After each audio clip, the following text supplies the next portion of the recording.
Hey guys, welcome to the Thursday video. So today we haven't had the nicest weather around here. We have some unforeseen issues that are going on with the Fox body, and we're gonna wait till it's a little bit sunnier out. So look for that content coming up in a Sunday video. And honestly, I'm not even mad. That's how these projects go. Like I said, the car's been sitting forever. And if you watch any car show on TV, that's just how it goes. You go in, you think you know what you're getting into, and then something else is wrong. And then your hopes and dreams go from here to here, and your expense report goes from here to here. Anyway, so watch for that in the Sunday video. We're gonna explain exactly what's wrong with the Fox. It's nothing super detrimental. It's nothing we can't fix. It's just some unforeseen issues. Today I really wanted to talk about, I found something that is really cool, and it kind of honestly hit me pretty hard, and we're going to show you what I found, and it kind of sprung the idea in my head to talk about why cars mean so much to us. You know, when I go to work at the dealership, cars are transportation. It's very rare that I have something that has any personality to it, any feel. If you haven't seen it, I just put a video out on does being an automotive technician ruin your passion for cars, being an enthusiast. So check that out, I'll link it down below. This thing that I found really got me into thinking why cars mean so much to us. And like I said, when I go to work, it's my 9 to 5, it's my job, right? And those cars are transportation. My job is to fix your car and get you back on the road in the most cost-effective and timely manner possible. And yes, don't get me wrong, I like working on cars. I do. I enjoy it. The biggest thing for me is I like learning. I like learning about new technology and new fixes and just learning things I didn't know before. So I do genuinely like my job, and this video is not to say that I don't like it, but it's not the same. Those cars are kind of numb. I want to know why we really love cars. And I think you get so many memories out of cars. It's the escape that it gives some of us. You've had a long day at work and you just need to get away, and you love driving your cars. We love driving cars. That's why we're car people. You love working on your car. You like making it your own. All those things that make us love cars and what gives them their personality.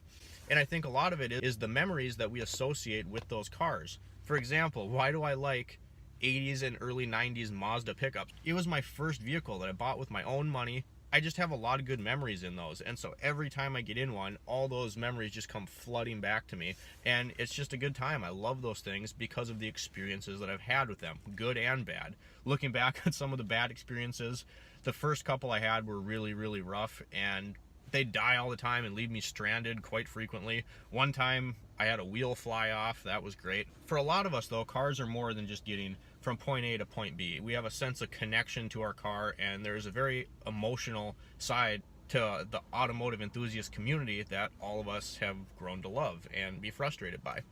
So that brings me to what I found. So if you've watched my original Fox body video from way back when, I had an uncle named Kurt, and he sold me my first Mustang. And this was before I had YouTube and all that stuff, so I don't have any footage of the car, but he sold me a 98 SN95 convertible. Growing up, the car was always around, predominantly in Palm Springs, so it was in immaculate condition, and I just remember him picking me up to go get ice cream when I was a little kid, all sorts of stuff. That car was really special to me. Then he sold it to me in high school. He fast forward a few years, and Mustangs had always been my favorite car. Not that particular Mustang, but Mustangs in general. Fast forward a few years, I'm in college, and I needed the money, and it didn't make sense living in Minnesota to have a car that I couldn't drive in the winter. So I sold that to get something more reliable, and that's how we came up with the Fox body. Now you fast forward a couple years from there, 2 years ago, my Uncle Kurt actually passed away, and he died of pancreatic cancer, and it was super sudden. I mean, his suffering didn't last very long, but it was something that none of us really expected at all. It was kind of, went to the hospital, oh, you have cancer, surprise. A month and a half later, he was gone. And I can't honestly think of a bigger role model in my life than that guy was. And he was, if you ever watched the show Shark Tank, he was just like those guys. This guy was, I mean, he had a lot of money. He would have never known it. He wore Levi's and drove a Highlander, but he had his fingers in everything. I mean, he was nationally known in the American Auctioneers Association. He had a chandelier business. He was constantly buying failing businesses. He had a printing business. He did all sorts of stuff. I mean, the guy was constantly working, and he was just, like I said, if you watch Shark Tank, it was like he was one of the guys. It was like watching Mr. Wonderful on Shark Tank, or Barbara, or Mark Cuban. He was that kind of guy. He was just super intelligent and just a very genuine guy. So losing him was really hard for me. It was, and I really like to think that I'm making him proud, I'm working hard, and So what does this have to do with cars other than the Mustang thing? So this is what I found right here. If you look on here, it's kind of faded. It says Kieffer Chevrolet Company, Moorhead, Minnesota, and you can tell it's old by the phone number. So this would have had a little key ring on it, and then you open this button up, you'd fold your key in there and snap this down so that your keys don't go everywhere. But my uncle's last name was Kieffer, and this was actually his grandfather's dealership. Now, my uncle passed away 2 years ago, and he was 62 years old when he died. So you can imagine, I said again, look at the phone number, it tells you it's old, but you can imagine how old this thing is. This was his grandfather's when he owned the dealership in my hometown. So it came full circle from cars, you guys. One of my coworkers, and I took this as a sign that my uncle's watching over me, guys, and this was a really cool find. One of my coworkers has a 56 Chevy pickup that he bought a couple hours away from here that he's been working on doing an LS swap on and all this cool stuff, and he found this in the cab. And he just happened to tell me the other day, come over and say, hey, you got to see what I found. And he was showing it to me, and I went, holy crap, dude, that's my uncle's last name. And I looked at it a little closer, and I saw Chevrolet Moorhead, and contacted some of my family members, like, yeah, that's Jake Kieffer, that's your uncle's grandpa, that was his business.